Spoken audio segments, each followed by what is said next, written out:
ସମସ୍ତଙ୍କୁ ମୋର ନମସ୍କାର। ଆଜି ଗୋଟେ ଛୋଟ କାହାଣୀଟିଏ ନେଇକି ଆସିଛି। ଭଲ ଲାଗିଲେ ଲାଇକ୍ ଆଣ୍ଡ ସେୟାର କରିବେ।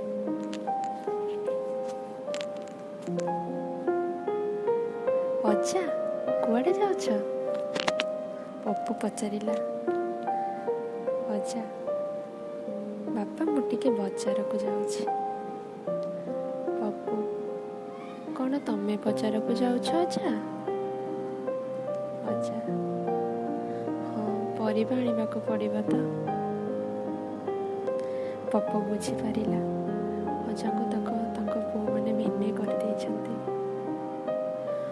ଅଜା ଦୁଇ ପାଦ ନ ଚାଲୁଣୁ ପପୁ ପୁଣି ଡାକିଲା, ଆରେ ଅଜା ରହିଯାଅ, ମୁଁ ବି ବଜାର ଯିବି, ସାଙ୍ଗ ହୋଇ ଚାଲିଯିବା।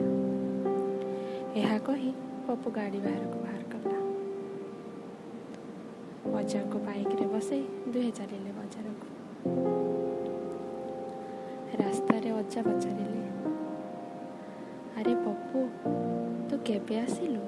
ତୁ ପରା ବେଙ୍ଗଲୋରରେ କ'ଣ ଚାକିରି କରୁଥିଲୁ? ପପୁ, ହଁ ଅଜା, ମୁଁ ଲକଡାଉନ୍ ଆଗରୁ ଆସିଥିଲି। ଆଉ ଏବେ ତ କୁଆଡ଼େ ଯିବାର ନାହିଁ, ଏବେ ଘରେ ଆଉ। ଅଜା, ହଁ ବାପା, ଭାରି ଭଲ କରିଛୁ ଆସିକି, ନହେଲେ ତ ଘରେ କିଏ ଏତେ ବୁଝାଶୁଣା କରିଥାନ୍ତା ଯେ।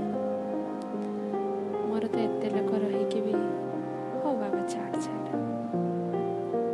ପପୁ ଅଜାଙ୍କ ମନର ଯନ୍ତ୍ରଣାକୁ ଅନୁଭବ କରିପାରିଲା। ଏତିକି ବେଳେ ସେମାନେ ବଜାରରେ ପହଞ୍ଚିଗଲେ। ପପୁ କହିଲା, ଅଜା ଆପଣ ମୋତେ କହିଦିଅନ୍ତୁ କ'ଣ ଆସିବ। ଆପଣ ଏଠି ଛିଡ଼ା ହେଇଥାନ୍ତୁ, କର୍ଣ୍ଣରରେ କାହିଁକି ଭିଡ଼ିଓକୁ ଯିବେ, ମୁଁ ଯାଇକି ନେଇ ଆସୁଛି।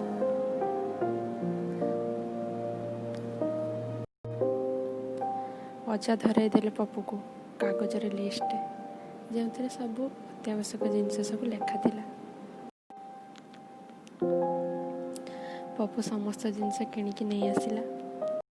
ଦେଖିଲା ଅଜା କସ୍ମେଟିକ୍ ଦୋକାନରୁ କ'ଣ ଗୋଟେ ଆଣୁଛନ୍ତି। ପପୁ ଯାଇ ଅଜାଙ୍କୁ କହିଲା, ଅଜା ଆପଣ କ'ଣ କରୁଛନ୍ତି ଏଠି? ମୁଁ ପୁରା ଆପଣଙ୍କୁ କହିଥିଲି ଆପଣ ସେଇଠି ଥାଆନ୍ତୁ, କ'ଣ ଦରକାର ମୋତେ କୁହନ୍ତୁ, ମୁଁ ନେଇକି ଆସୁଛି। ମୋତେ କହିଥାନ୍ତେ, ମୁଁ ନେଇକି ଆସିଥାନ୍ତି। ଅଜା ହସି ହସି କହିଲେ, ମୋର ଆଉ କେତେ ଦିନ ରହିଲା। କାଲି ପ୍ରାଣବାୟୁ ଯାଇଥାନ୍ତା, ନହେଲେ ଆଜି ଚାଲିଯିବ, ସେଇଥିରେ କ'ଣ ଅଛି। ହଉ ହେଲା, ଚାଲ ଏବେ ଯିବା। ସେମାନେ ଆସିବାକୁ ବାହାରିଲେ। ସେତିକି ବେଳେ ଦୋକାନୀ ପଛରୁ ଡାକ ଦେଲା, ସାର୍ ଆପଣଙ୍କ ଜିନିଷ? ଅଜା କହିଲେ, ଆରେ ହଁ ମୁଁ ନେଇକି ଆସୁଛି, ତୁ ଚାଲେ।